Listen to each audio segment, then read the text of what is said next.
Hello प्यारे छात्रों, कैसे हो आप सभी। उम्मीद करता हूँ आप सभी लोग स्वस्थ और मस्त होंगे। तो आज के इस वीडियो में हम आपको सामान्य हिंदी का ऑफिशियल मॉडल पेपर बताने वाला हूँ। जितने भी बच्चे 24 फरवरी को एग्ज़ाम देने जा रहे हैं तो इस वीडियो को पूरा पास करके जाना। तो बच्चों इसमें आपके समय भी 3 घंटे 15 मिनट दी है और आपका पूर्णांक दिया है 100 का। तो बच्चों इसमें नोट यानी कि नोट करने की बात है, जो निर्देश हैं। फर्स्ट आपका दिया है कि प्रारंभ के 15 मिनट, जो आपके 3 घंटे 15 मिनट होते हैं, जो आपके 15 मिनट होते हैं वो आपको प्रश्न पत्र पढ़ने के लिए निर्धारित हैं। नेक्स्ट बच्चों आपका बताया गया है इस प्रश्न पत्र में 2 खंड हैं, दोनों खंडों के सभी प्रश्नों का उत्तर देना आवश्यक है। यानी कि 2 खंड रहेंगे, उसमें जितने भी क्वेश्चन हैं उनका उत्तर देना अनिवार्य है। तो बच्चों सबसे पहले हम खंड का की बात करेंगे। इससे पहले अभी तक आपने वीडियो को लाइक ना किया तो एक प्यारा सा लाइक, और चैनल पर नए तो सब्सक्राइब करना ना भूलिएगा। तो चलिए सबसे पहले हम खंड का में 10 बहुविकल्प प्रश्न के बारे में बताऊंगा। तो बच्चों आपका पहला प्रश्न दिया है, इसमें बताया गया कि वासुदेव शरण अग्रवाल किसके लेखक नहीं हैं। तो बच्चों वासुदेव शरण अग्रवाल जी जो हैं आपको बताने किसके लेखक नहीं हैं। तो बच्चों वासुदेव शरण अग्रवाल जी जो हैं वो आपके कुटुस के लेखक नहीं है। इसमें आपका दूसरा राइट आंसर हो जाएगा। नेक्स्ट बच्चों आपका बताया गया है क्या भूलूं क्या याद करूं किस विधा की रचना है। ये बच्चों क्या भूलूं क्या याद करूं ये किस विधा की रचना है। आत्मकथा की, या फिर जीवनी की, या फिर संस्मरण की, या फिर रिपोर्टाज की। तो बच्चों क्या भूलूं क्या याद करूं ये बच्चों हरिवंश राय बच्चन द्वारा लिखित रचना है। और बच्चों ये आत्मकथा विधा की रचना है, यानी कि आत्मकथा की रचना है। किस विधा की? आत्मकथा विधा की रचना है। इसमें आपका फर्स्ट वाला राइट आंसर जाएगा। नेक्स्ट बच्चों आपका बताया गया चित्रलेखा उपन्यास के लेखक, यानी कि जो चित्रलेखा उपन्यास है उसके लेखक कौन है। फर्स्ट दिया है भगवती चरण वर्मा, या फिर वृंदावन लाल वर्मा, या फिर अमृत राय, या फिर जैनेन्द्र कुमार। तो बच्चों चित्रलेखा उपन्यास के लेखक कौन है? तो इसमें बच्चों आपका राइट आंसर हो जाएगा भगवती चरण वर्मा, यानी कि भगवती चरण वर्मा जी जो हैं वो आपकी चित्रलेखा उपन्यास के लेखक हैं। इसमें आपका फर्स्ट वाला राइट आंसर हो जाएगा। नेक्स्ट बच्चों आपका बताया गया कि ब्राह्मण पत्र के संपादक, यानी कि ब्राह्मण पत्र है उसके संपादक कौन है। फर्स्ट दिया है भारतेंद्र हरिश्चंद्र, या फिर वृंदावन लाल वर्मा, या फिर अमृत राय, या फिर प्रताप नारायण मिश्र। तो बच्चों ब्राह्मण पत्रिका जो है उसके संपादक कौन है। तो बच्चों इसमें आपका चौथा राइट आंसर हो जाएगा प्रताप नारायण मिश्र जी जो हैं वो आपके ब्राह्मण पत्र के संपादक हैं, प्रताप नारायण मिश्र जी। इसमें आपका चौथा राइट आंसर जाएगा। नेक्स्ट बच्चों आपका बताया गया है शेखर एक जीवनी किस विधा की रचना है। तो बच्चों शेखर एक जीवनी किस विधा की रचना है। फर्स्ट दिया है कहानी विधा की, या फिर जीवनी विधा की, या फिर संस्मरण विधा की, या फिर उपन्यास विधा की। तो बच्चों जो शेखर एक जीवनी जो रचना है वो आपकी उपन्यास विधा की रचना है। इसमें आपका चौथा राइट आंसर हो जाएगा। किस विधा की रचना है? उपन्यास विधा की रचना है। नेक्स्ट बच्चों आपका बताया गया है अभी तक आपने चैनल को सब्सक्राइब ना किया तो चैनल को सब्सक्राइब कर लें और बेल आइकन को ऑल पर कर लें, ताकि हम जो भी वीडियो डालें आप तक पहुंच सके।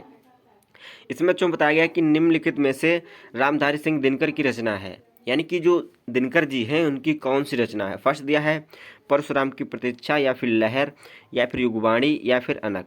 तो बच्चों परशुराम की जो रचना है, यानी कि परशुराम की प्रतीक्षा जो रचना है वो दिनकर जी की रचना है, यानी कि परशुराम की प्रतीक्षा। तो बच्चों इसमें आपका पहला राइट आंसर हो जाएगा। नेक्स्ट बच्चों आपका बताया गया है कि छायावाद की विशेषता, यानी कि जो छायावाद युग है उसकी विशेषता क्या है। तो बच्चों छायावाद युग की जो विशेषता है वो है सौंदर्य एवं प्रेम। इसमें आपका तीसरा राइट आंसर हो जाएगा। सौंदर्य एवं प्रेम जो है वो छायावाद युग की मुख्य विशेषता है। नेक्स्ट बच्चों आपका बताया गया है नई कविता युग की रचना। जो नई कविता युग की रचना है वो क्या है। फर्स्ट दिया है यामा, या फिर प्रलय सज्जन, या फिर परशुराम की प्रतीक्षा, या फिर खुशबू के शिलालेख। तो बच्चों नई कविता युग की जो रचना है वो है खुशबू के शिलालेख। इसमें आपका चौथा राइट आंसर हो जाएगा। कौन सी है बच्चों? खुशबू के शिलालेख जो है वो आपकी नई कविता युग की रचना है। इसमें आपका चौथा राइट आंसर हो जाएगा। नेक्स्ट बच्चों आपका बताया गया कि निम्नलिखित में से किस समय सीमा को द्विवेदी युग के नाम से जाना जाता है, यानी कि कौन सी समय सीमा है जिसे द्विवेदी युग के नाम से जाना जाता है। फर्स्ट दिया है 1868 से 1900 ईस्वी तक, या फिर 1900 से 1938 ईस्वी तक, या फिर 1900 से 1922 ईस्वी तक, या फिर 1938 से 1943 ईस्वी तक। तो बच्चों आपको बताना है कि कौन सी समय सीमा है जिसे द्विवेदी युग के नाम से जाना जाता है। तो बच्चों इसमें आपका तीसरा राइट आंसर हो जाएगा 1900 से 1922 ईस्वी तक द्विवेदी युग के नाम से जाना जाता है लगभग में। बच्चों इसकी कोई भी निश्चित नहीं है बच्चों, अप्रोक्सीमेटली है, यानी कि लगभग में है। नेक्स्ट बच्चों आपका बताइए पंत को उनकी किस कृत के लिए ज्ञानपीठ पुरस्कार मिला था, यानी कि सुमित्रा नंदन पंत जी को उनकी किस कृत के लिए ज्ञानपीठ पुरस्कार मिला था। फर्स्ट दिया है चिदम्बरा, या फिर उर्वशी, या फिर यामा, या फिर युगांत। तो बच्चों पंत जी को जो ज्ञानपीठ पुरस्कार मिला था वो चिदम्बरा कृत के लिए मिला था। इसमें आपका फर्स्ट वाला राइट आंसर रहेगा, चिदम्बरा कृत के लिए ज्ञानपीठ पुरस्कार मिला था पंत जी को। नेक्स्ट बच्चों आपका बताया गया है क्वेश्चन नंबर 3। इसमें बच्चों बताया गया कि दिए गए गद्यांश आधारित निम्नलिखित प्रश्नों के उत्तर दीजिएगा। तो बच्चों एक गद्यांश यानी कि फर्स्ट खंड से ये आपका पैराग्राफ है, इसका आपको देखकर उत्तर देना है, इसकी आपको व्याख्या करनी है, जो कि आपकी 10 नंबर की रहेगी। और आपके 5 क्वेश्चन रहेंगे, प्रत्येक क्वेश्चन 2 नंबर का रहेगा, यानी कि 10 नंबर की आपको व्याख्या मिलेगी, आप देख सकते हैं। तो बच्चों सबसे पहले आपको क्या लिखना है, उपरोक्त गद्यांश का संदर्भ लिखना है, फिर रेखाचित्र की व्याख्या करनी है, यानी कि ये जो पैराग्राफ है किस पार्ट से लिया गया, इसके लेखक कौन है, खंड से लिया गया है, किस खंड से लिया गया है, और इसके नीचे जितनी अंडरलाइन है वहाँ तक की दूसरे नंबर में आपको व्याख्या करनी है। फिर आपको बताया गया है तदामत्या शब्द का अर्थ क्या है।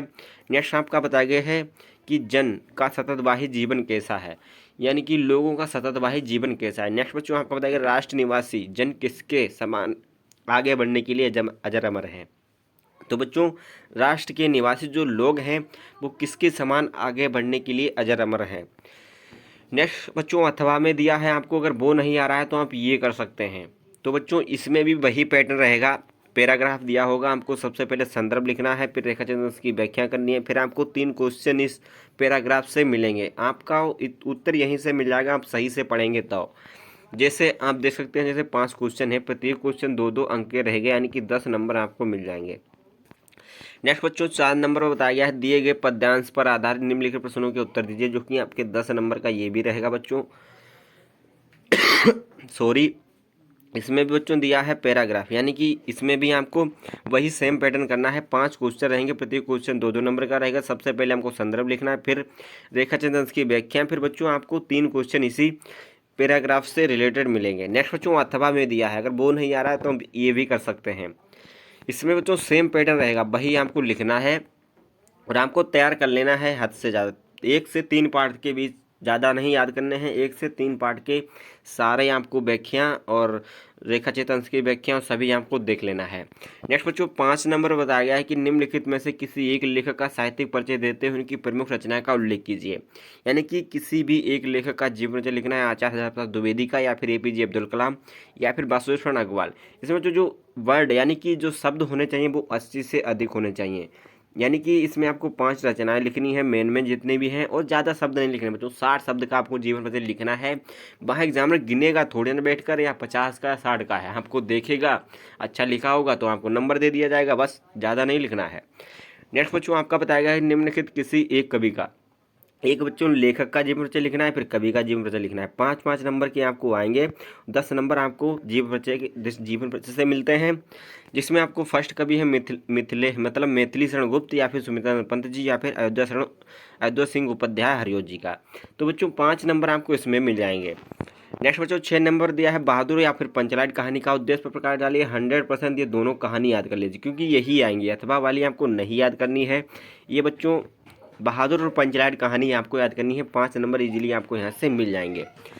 नेक्स्ट बच्चों आपका 7 नंबर बताएगा स्वपठित काव्यखंड पे आधार पर किसी एक खंड का एक प्रश्न का उत्तर दीजिए, यानी कि जो आपने पढ़ा है, जो आपके क्लास में पढ़ाया गया है, जो आपके ज़िले में आता है, उसी एक खंड का उत्तर दे देना है जो आपने पढ़ा है।